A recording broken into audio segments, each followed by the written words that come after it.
Okay, so maybe we'll get started. I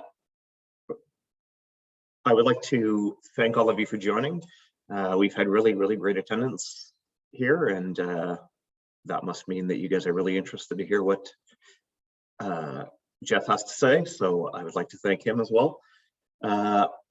Welcome to the Cybersecurity Community Webinar series and what you need to know about NIST.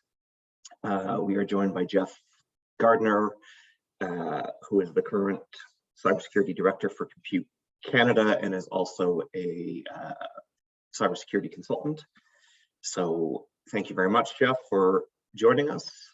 A few issues with housekeeping before we get started.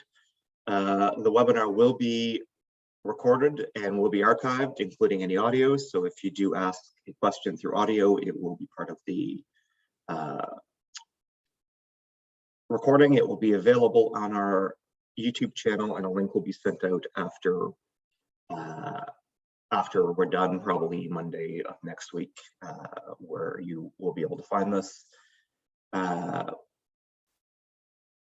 The webinar is also being interpreted into French in real time. So if you click the button in the bottom right, you will be able to listen to it in French if you prefer. The speakers for today, there's Kevin Parent, myself. I'm the program manager for the cybersecurity program at Canary, and again, we've got Jeff Gardiner joining us. Jeff Gardiner is an executive cybersecurity consultant, as well as the Director of Cybersecurity for Compute Canada at the moment. Just a few slides, basically to introduce you to the Cybersecurity Initiatives program. I'm sure most of you already know about it, so we won't take up too much of your time here, but our goal here for the cybersecurity program is to really build a national collaborative cybersecurity program that serves Canada's research and education sector. Built by the community, for the community. We're looking to be able to really get everybody to be aligned, mitigate risks at each layer, build on existing initiatives, and basically get the whole entire community to be engaged and to be able to work as one team. We announced back in November the first three things that we would be doing. So Initiative 1 launched in November. It is the Sierra DNS D-Zone.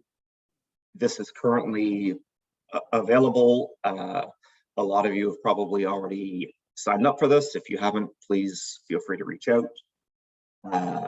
There is the threat feed, which we are launching.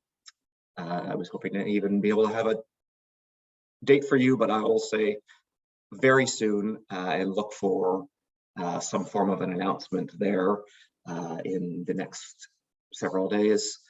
And then there is the IDS, which is the replacement to the Joint Security Project, which launched back in 2018.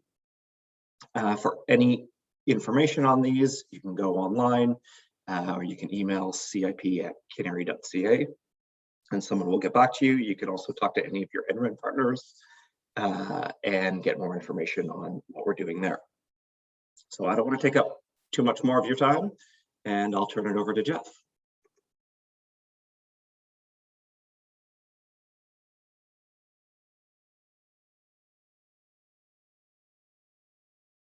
Can you confirm? Thank you, Kevin. Can you confirm that you can see my screen?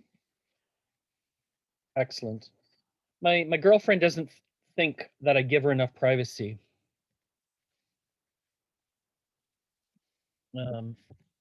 At least that's what she writes in her diary. I'm gonna just have to adjust that because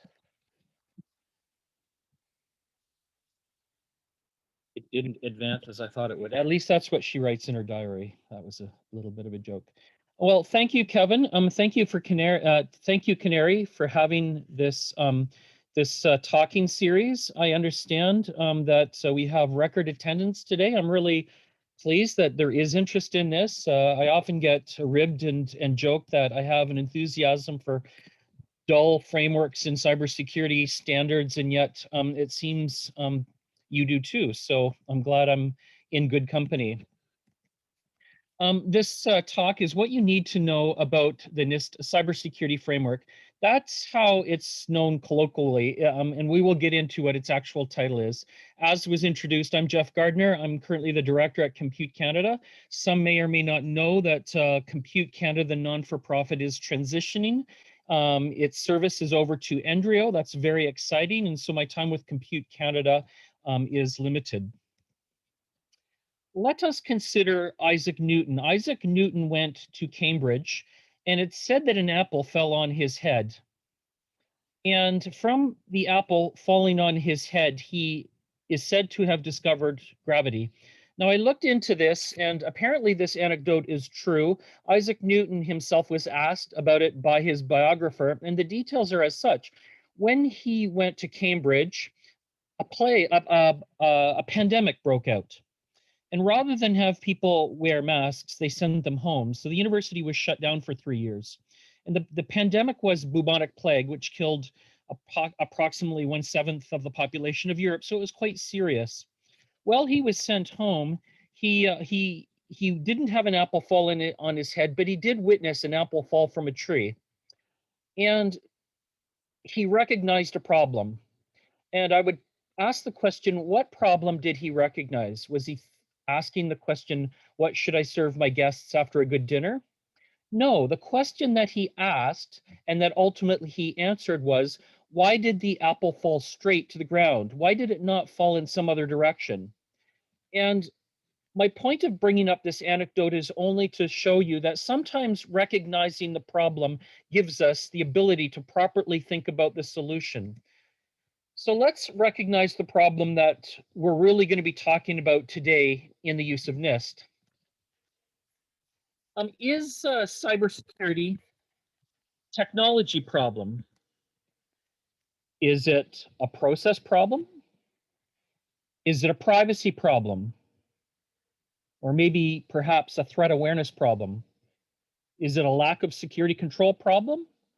Is it an information security problem? These are all ways that people talk about cybersecurity, and they all partially are true, but that is not the problem that cybersecurity is posing to our communities.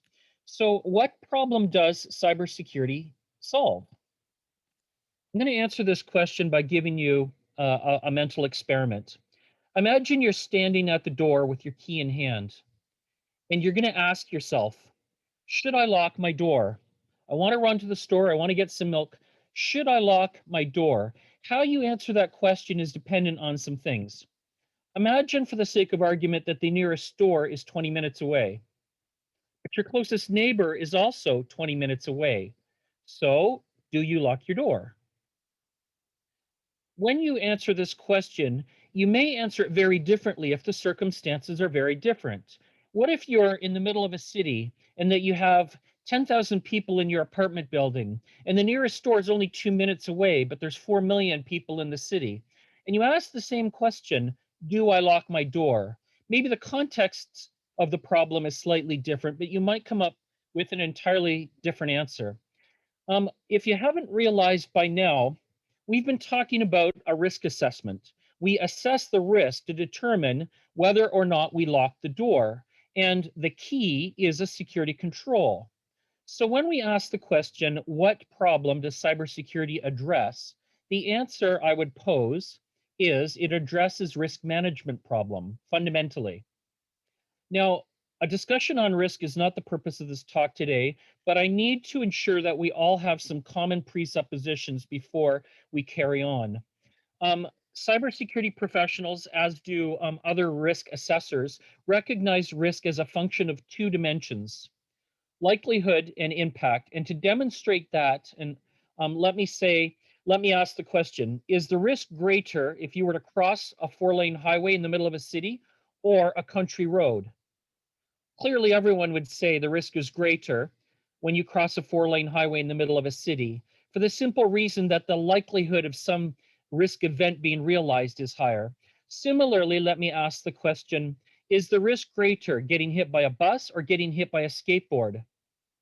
Clearly, the risk is greater when you get hit by a bus versus when you get hit by a skateboard. So let's assume for the sake of argument that we accept this premise that risk is the likelihood of an event crossed with the impact of that event occurring. So if cybersecurity is fundamentally a risk management question, we need to understand that there are low probability but high impact risks. There are low probability and low impact risks. There are high probability and high impact risks, and there are high probability and low impact risks. Now, why am I talking about risks? Why is cybersecurity necessary? In the last 50 years, technology has changed many things. It's changed the availability of information to us. It's changed how we communicate. It's changed how we perceive value. Information, it is said, is the new currency. So if technology is a strategic enabler, let's ask the question, who would get on a train without brakes? The train represents, in this case, the strategic enabler. None of us would get on a train without brakes. The brakes represent that element of the strategic enabler that controls risks. When you think about technology as a strategic enabler, people are only now starting to realize that the use of that technology as a strategic enabler brings with it risks that need to be managed. I would bet that if you look at your risk management groups at your universities or your research institutes, in all likelihood, they belong to the internal audit group, because universities and higher ed institutions are used to dealing with financial risk. People are only now starting to realize that cyber risk or risk associated with information has entered into the fray.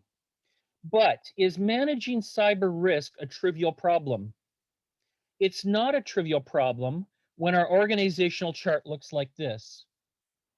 It's also not a trivial problem when the technology itself evolves and changes at a breathtaking rate. And so the problem of managing cyber risk is a complex and difficult problem.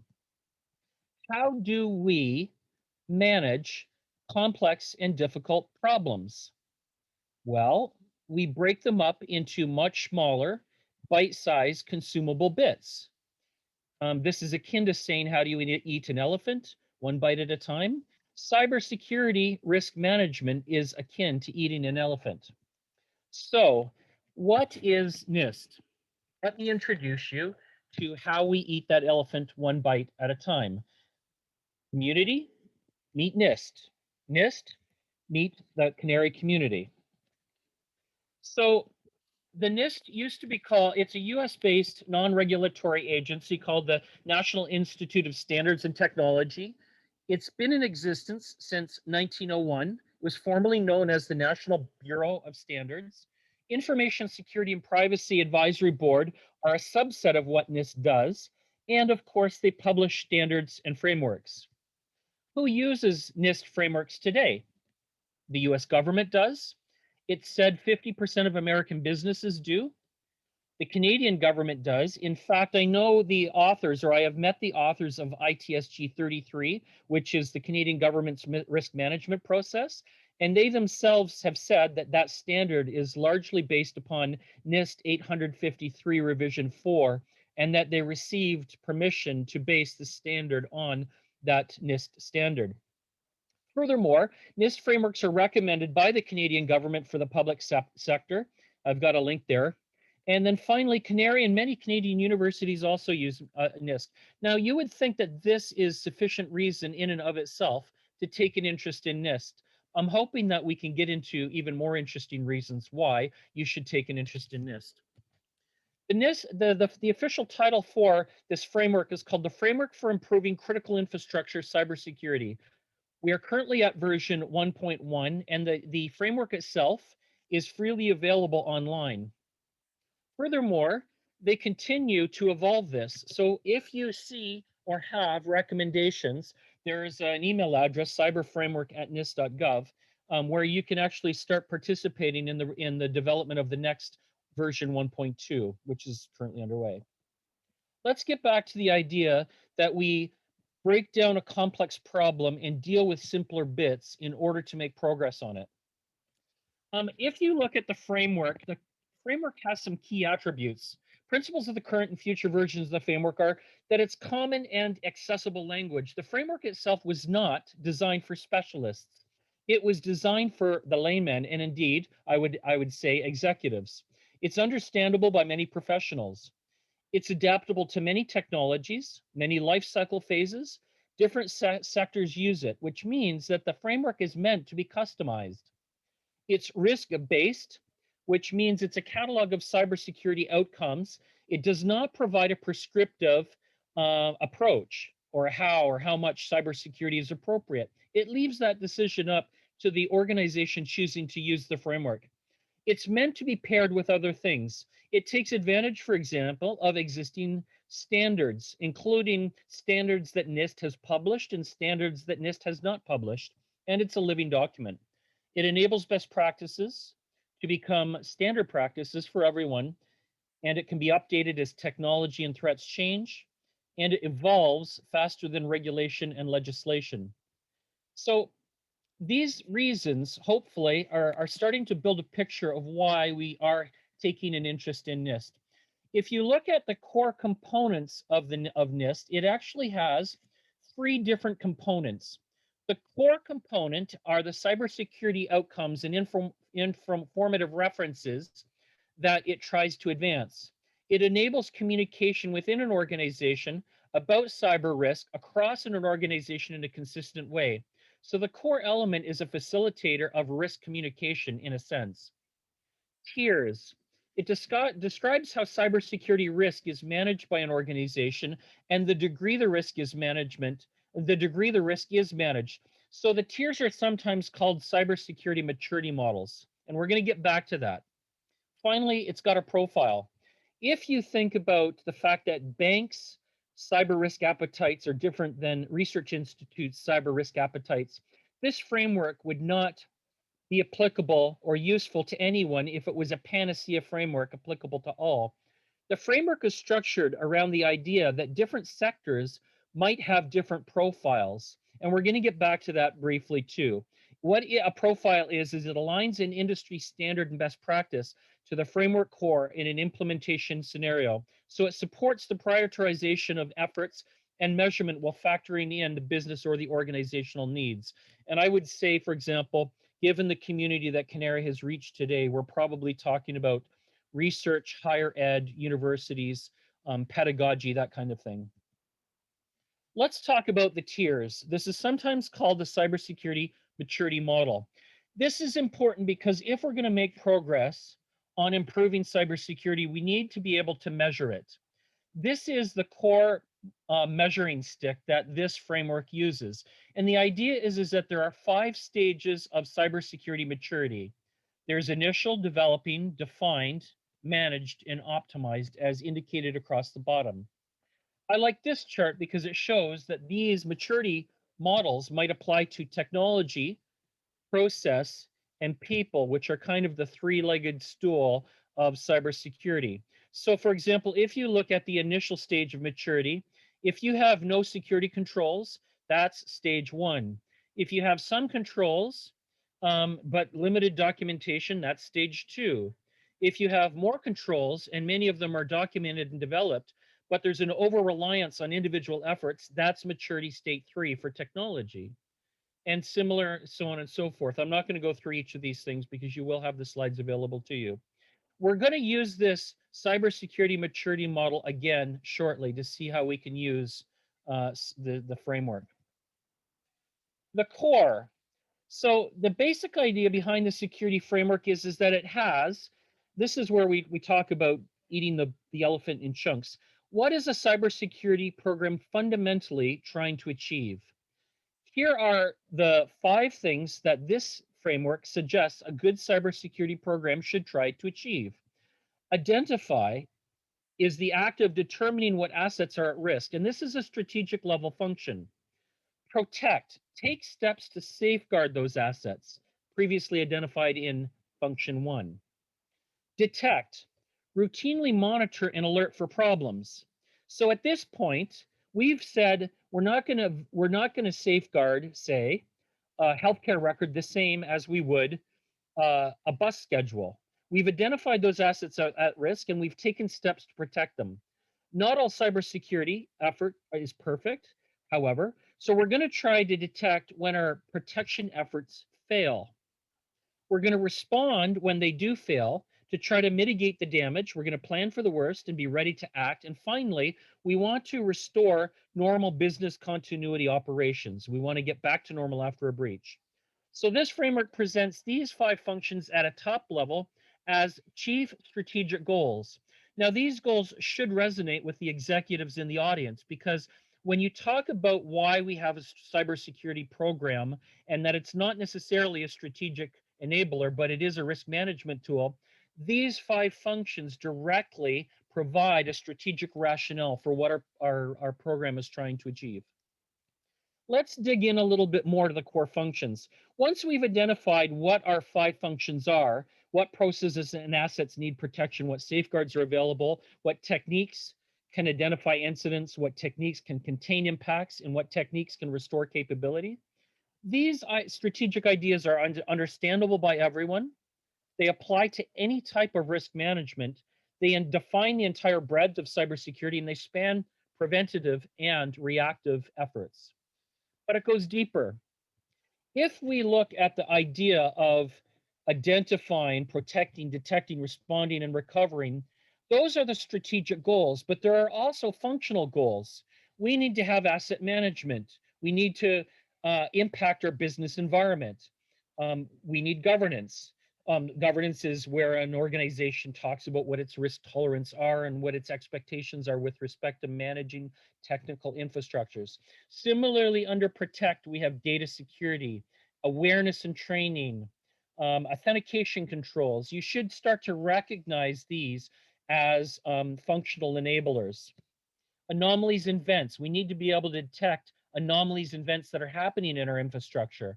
We need to be able to continuously monitor our security data. We have to have processes that detect when our protection efforts are failing. This category of information that falls under the functional heading starts to show you clearly how we can take tactical steps to improve our cybersecurity program. And this is how you actually see it in the framework itself. We have our functional area, in this case it's identify. We have our category, in this case it's supply chain risk management. You'll notice that the framework itself has made it easier to identify these things. It's denoted the identify function as ID. The category which sits under that is ID.SC for supply chain risk management. And then there are subcategories. The first categories is, have we identified those processes that need supply chain risk management, and have the stakeholders agreed to it? The second is similar. Have we got processes that prioritize and assess using a cyber supply chain risk assessment process? As we burrow into the function, the category, the subcategory, we start to see actionable items that can be taken to improve our security posture. Finally, and this is what's really impressive about this framework, if we were looking for standards, the framework itself has standards, including standards published by NIST and standards not published by NIST. So we have here COBIT 5, the particular sections that deal with this particular risk management process of supply chain risk management. So if you needed more information and more guidance on how to improve supply chain risk management, you could go to this standard and you could pick out of the hat one of many standards that you want to apply to. This at the core gives you a catalog of cybersecurity outcomes. And those outcomes are often seen here, where you have asset management, business environment, governance, risk assessment, risk management strategy, and supply chain risk management, all under identify. And protect has its own. Detect is an easy one, anomalies and events, security, continuous monitoring, and so on and so forth. So this slide here, in a sense, shows you both the strategic intent and the functional outcomes. And of course, I've already showed you one example using identify. Protect, for example, as a high-level function, has identity management, authentication, and access controls as the subcategory. And within that, we have identities are proofed and bound to credentials. So when people use identities, do they need to use their credentials? And so on and so forth. And of course, here are the standards that you can apply to improve this particular subcategory. Response is the same thing. I'm not going to dwell too much on this, as you get the idea. Within this framework, there are 5 overarching functions, as we've seen. There are 23 categories, and there's 108 subcategories, with some relatively new ones, the supply chain management being an example. So this is the overall structure, the core of the framework. Finally, a profile. Ways of thinking about a profile. It's a customization of the core for a given sector, subsector, or organization. So we are probably interested in what profile would apply to higher ed or research institutes. Maybe we don't have the same profile as a bank because we don't have the same assets to protect. A profile is a fusion of mission logic and cybersecurity outcomes. It aligns the cybersecurity requirements with the operational methodologies that exist in the sector we're working. It serves as a basis for assessing and expressing target state, and it helps you to support decisions for cybersecurity risk management. Now, this is, I think this probably pretty much includes kind of the esoteric and academic look at the framework itself. We're going to actually get into an example. I want to say this, though, about developing a profile. It may not be the case where you have good working relationships with other people in your sector. And so you may have to discover for yourself what your profile should look like based on the realities or context of your organization. Here's a slide to help you do that. You look at strategic objectives. Look at the strategic objectives of most universities. It's pedagogy and it's discovery. So it's research and teaching. So those are the strategic objectives. What does your technical environment look like? What are the threats and vulnerabilities that beset your technical environment? What are your cybersecurity requirements? Do you have a legislative requirement, for example, to safeguard privacy information? Or do you have a legislative or a regulatory reason that you need to protect banking card details?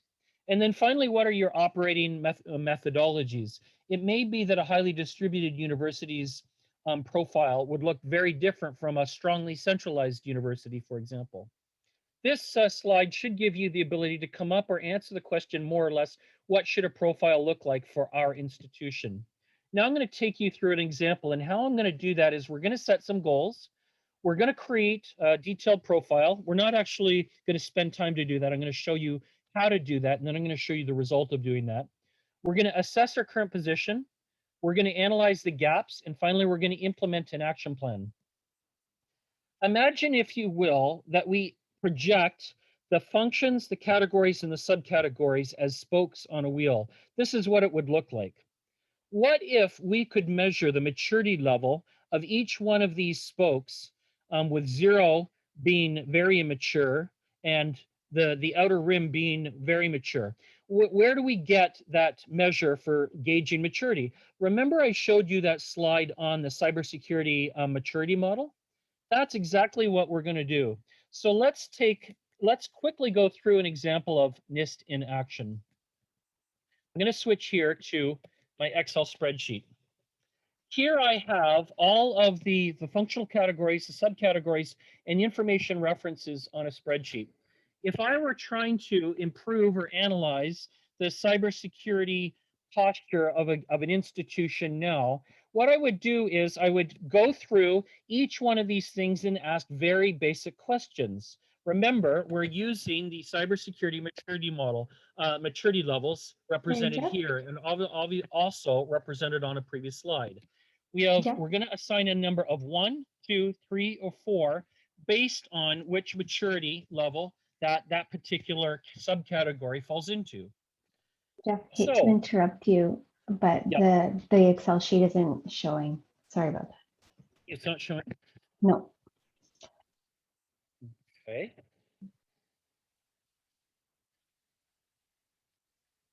How about now? You got it. Thank you. You're welcome. So you can see that we have the function in column A, the category in column B, the subcategory in column C, and the references in column D. And all I'm going to go do is I'm going to use my staff. Let's say that I'm the CISO for the organization, and I'm going to ask the question. I'm going to start with policy. Do we have a policy that determines physical devices and systems on the network are inventoried? And based on the answer, I would assign that 1 through 5. Then I would ask the follow-up question. What do we really do in practice? Are we actually meeting the policy expectation? Let's be honest here. In this case, we can see that the policy is at a maturity level 3 and the practice is actually exceeding the policy expectation. And we would go through this for the entire, for the applicable subcategories that apply to us. Not all of these subcategories need to be applied to each organization. It's thought that the organization itself has the best understanding of what is applicable and what is not. And let me also put a disclaimer in here that the data you're seeing is randomly created. If I click on, for example, policy maturity here, you can see in order to generate these numbers, all I've really done is use Excel's random number generator. Once I talk to my staff and I ask them about the existing policy and I ask them about existing practice, what I get here, you can see in the lower left-hand side, is the strategic state of maturity. So if, let's say, most universities estimate that they're at a maturity level of 3, you can see on this image to the lower left, the practice score or the target score is 3. That's all universities say. Our institution, the policy score, sometimes our policy expectations fall below the industry or the sector. And like, for example, respond, recover, identify, and protect. Or protect and identify are exactly equal to the sector. Recover and respond are lower than what is reasonable for the sector. And our ability to detect is well in excess of what is expected for the sector. Now, this gives you a strategic sense of where our efforts are being successful and where they are not.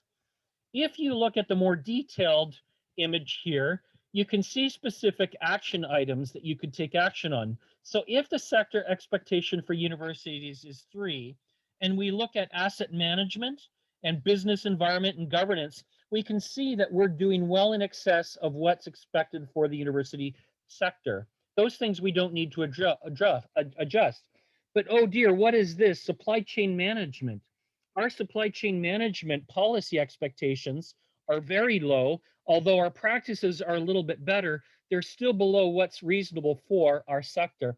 And you can use this not only as a tool to answer strategic questions about the efficacy of your current state of cybersecurity, but you can also use this tool to point you towards functional outcomes that you need to advance.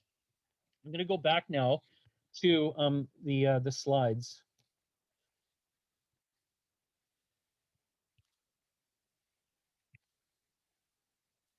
Okay, can everyone see my slides again? Perfect.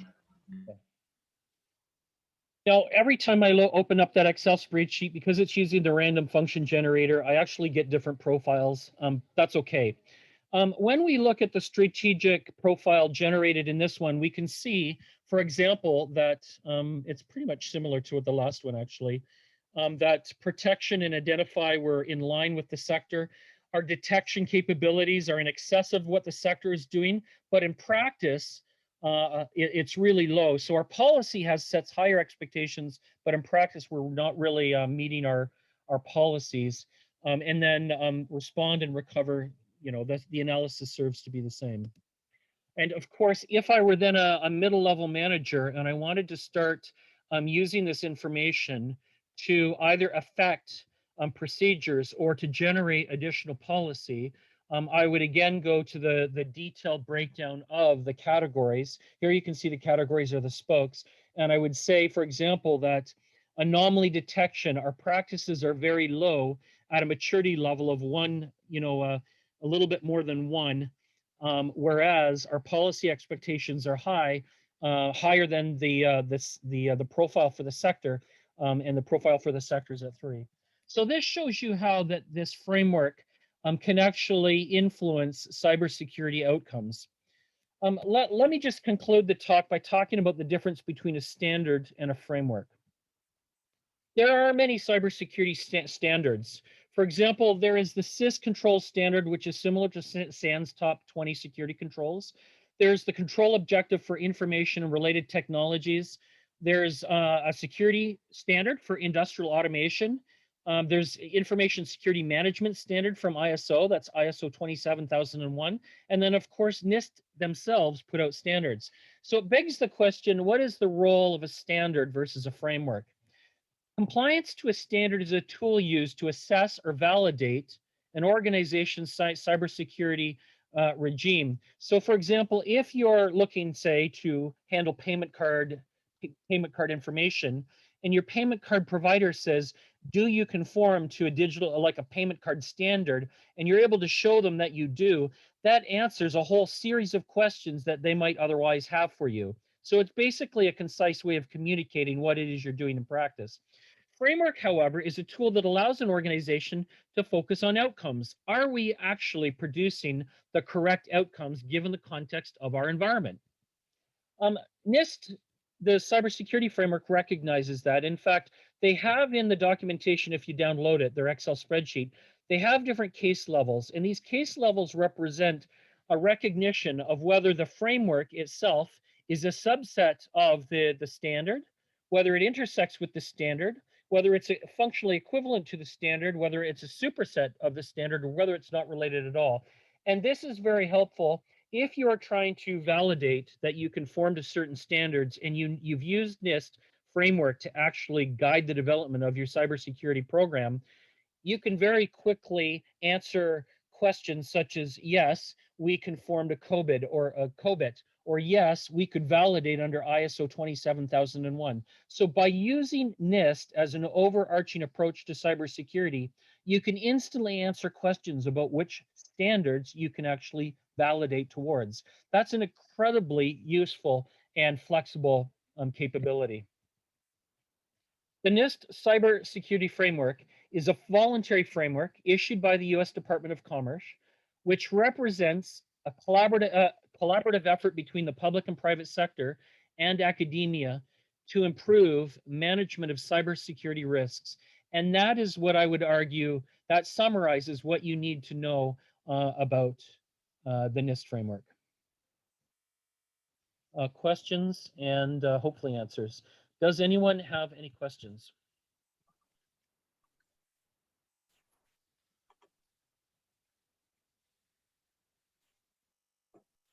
So maybe what we'll do. Asks the question.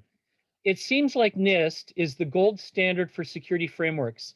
If we are using the CIS control to take our organization from low maturity to high, would it make sense to plan to adopt NIST once CIS has accomplished a higher level of maturity? This was kind of the point of my last slide. If I go back a couple, let's go back to the framework itself. I'm going to try to quickly go back to one of the slides I showed previously. Can you see this slide? Can you see this? Stop trying. Let me try again. Can you see this slide? Can you see that slide? If you look for references, standards all fit in the far right. So let's say you are using the CST standard. This shows you that under the NIST Cybersecurity Framework, which is not a standard, if you're looking at the function of protecting assets, and you're specifically looking at the category of identifying, management, authentication, and access controls, jump to the far column and you can see that CIST requires this, but so does COBIT, so does ISA, the industrial controls, so does ISO 27001. So the two are not competing with one another. The framework actually encompasses the standard. And not only that, but the framework will tell you which standards apply to its categories and subcategories and which don't. So if you start with the NIST top level function, and you work category to subcategory, then let's say you do that apart from any standard, what you can then do as a kind of a final step is you can map what you've done onto the standards, and you can see, we could say, for example, that because of this and a bunch of other subcategories that we've worked on, we are conforming to the CIS-CSE standard. We might as well take steps to develop or have it audited and provide certification. So does that answer your question, Evan?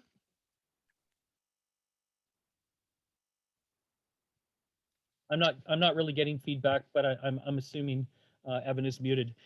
Julian asked the question, the standalone CSET tool provided by CISA is open source and provides integrated reporting features. Yes, there are tools that will help you not only measure your compliance to a standard, but there are tools that you can use to help you measure your state of maturity against the NIST framework. So that was a very good, good insight. What's your take on readiness of revision 5 of the SP 853? I think that's the controls one. I haven't actually looked. I believe that you're talking about the NIST controls one. Is that correct, Boris? I haven't actually looked into how close they are towards releasing revision 5. In the back of my head, I thought that they already had. I used revision 4 in this example only because revision 4 is the one that was used to create a lot of the auditing tools. So if revision 5 is not actually out yet, my belief would, my uninformed belief would be that they've got to be getting close because they've been working on it for a while now. Is there, Bryce is asking the question, I believe, my French is not, mon français it's not good. I apologize. I think Bryce is asking the question, is there a NIST equivalent in Canada? And I don't believe that there is a NIST equivalent in Canada that covers the scope and breadth of what NIST does in the US. So for example, in addition to the cybersecurity standard, NIST also has things like, you know, what constitutes exactly a meter, how heavy is a gram. They address all of these other standards. And because of the breadth of what NIST does, I don't believe that there is a Canadian equivalent. That said, there may be government equivalent, there may be government functions that touch on some of NIST's areas, but no, I don't think that there is a NIST equivalent in Canada.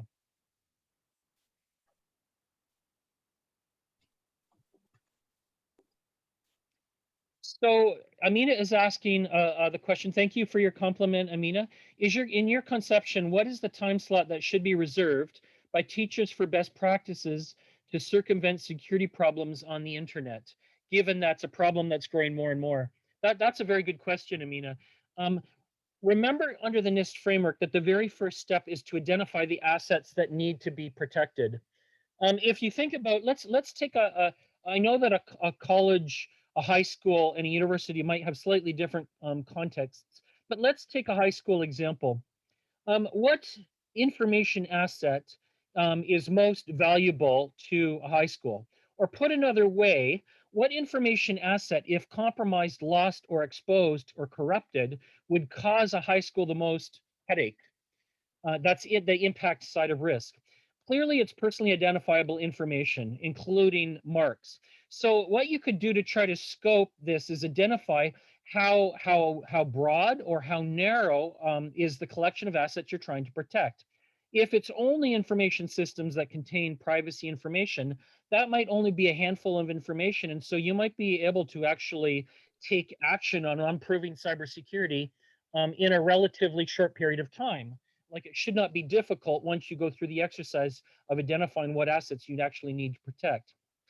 A university, on the other hand, might be entirely different. Universities have many sources of the same information. Take a student's phone number or an authoritative address. You have many sources of truth. Universities often are organizationally complex, and so no one component of the organization knows where all information resides. And so to try to take steps to safeguard that information in a university might be a more protracted process simply because the act of digging into the first category is a much more difficult thing. So you have to plan your timelines based on the difficulty of achieving the outcomes that you're trying to achieve. Does that answer your question, Amina? Karen asked the question, I know you used a random number generator in your Excel spreadsheet, but I think I missed how an organization would apply a value. The value 1 through 5 ultimately ties to the cyber security maturity model. And I can go back to that slide if it would be helpful. So I'm going to stop sharing my screen for a sec. And I'm going to go to the cybersecurity maturity model because I did say I would come back to that. And this is a good slide. You're going to get access to it. So can you now see the cybersecurity maturity model? If you think about, we're talking about how mature is an organization's deployment of technology, how mature is an organization's processes, cybersecurity processes, and how mature is its people. So let's take people. Are the people in your organization, is their awareness of cybersecurity or their role in cybersecurity, is it staffed well and coordinated? If it's not, if it's unstaffed and uncoordinated, then the maturity state would be 1, and we would use that to measure that in the Excel spreadsheet that I showed you. Similarly, let's say on the other hand that we were talking processes. Do we have formal InfoSec processes, committees, verification processes, and do we measure cybersecurity on an annual or semi-annual basis? That would have a managed or a cybersecurity maturity level of 4. So if we were dealing with some of the categories and subcategories, and we were talking about process, and this description of the process fit, we would assign them a score of 4. So it's the use of this cybersecurity maturity model as a scoring system that helps us to apply measurements to each one of the categories and subcategories. Does that answer your question, Karen? It just so happens that in my example organization, I didn't actually answer the questions. I just made up questions using random numbers to give us an outlook. Dave says, for institutions in a low state of maturity with no formal security framework in place or dedicated security staff, where would you suggest starting? The framework itself was not designed for cybersecurity professionals. The framework was designed for basically executive leaders, middle management and up, to actually start managing risk. And risk management is kind of like a management function. The very first thing that I would do, and it's okay if an organization is in a low state of cyber security, so long as the risks aren't being realized. The first thing I would do is try to go through each of the functional areas, answering questions about the categories that are applicable, and assign both a policy and an operational score just to get a sense of where you're at. And once you can see that visually, like when I show the slide, I'll try to change to the slide that shows the whole thing. When you can see this, can you see that now? Did the slide change? Yes. When you can see this, you can see from a strategic perspective where you're doing well and where you're not doing well. We're doing well. We have strategically, my organization, represented by this, has a good awareness of the assets it's trying to protect, and it's taking reasonably good efforts to protect them given the sector we're in. Our policy expectations for detecting when our protection efforts are failing is better than the industry average, but in fact, our practice is far below. So this gives you the ability to talk about why certain risk projects are important. We want to invest money in improving our ability to detect when our protection efforts are failing. We need a firewall. This makes the strategic case why we need a firewall. And so I would start by trying to generate this image here, simply by measuring where you're at with respect to the risk functions. If you go to the next one, this is kind of middle management thing. What projects do we specifically need to advance to impact those strategic goals? Maybe we need better risk management processes. maybe we, all of our peers in higher ed have supply chain risk management processes, and we haven't gotten around to that yet, and our scores indicate that. So this starts to help you actually come up with operational imperatives that need to be advanced in order to impact kind of your strategic measures. Does that answer your question, Dave?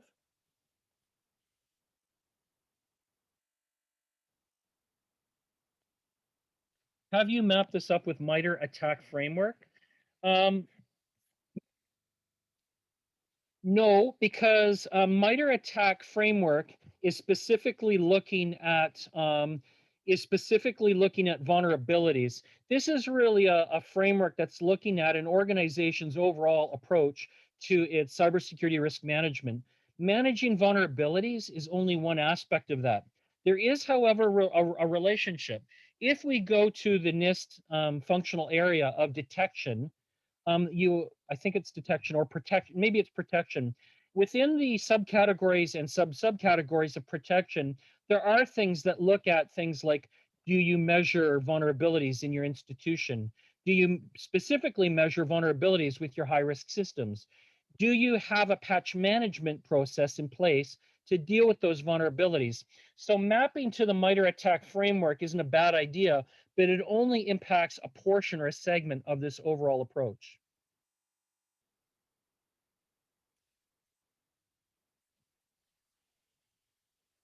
Bryce is thanking Julian for providing information about some tools. Thank you.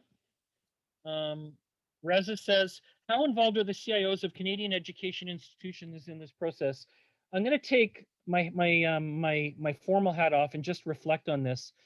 I was one of the first, I held a position at a Canadian university with the CISO title, and at the time that was very controversial. It was controversial within the organization, and it was controversial in higher ed. Now, however, approximately a third of Canadian institutions, according to some studies, have CISOs, and I think that number is going up. I see the desire to hire CISOs in at least the higher ed research sector on the rise. The role of CISO as a risk management type is changing. When CISOs first entered into higher ed, they answered to the CIOs. There's been a furious debate for at least the last 5 years as to whether CISOs should answer to the risk management group, if they exist, or to the CIOs. So to answer your question about whether CIOs of Canadian education institutions are involved in this process, I would say yes. The forward-thinking institutions, the CIOs get the problem, they get the value of a CISO, and they've made some effort to work closely with the CISOs because they understand that their role is to provide technology as a strategic enabler. But this is the train and brakes metaphor. But a train without brakes isn't much of a train, and so I would say some of the forward-thinking institutions and or CIOs have made great strides to work with their CISOs as an essential team member.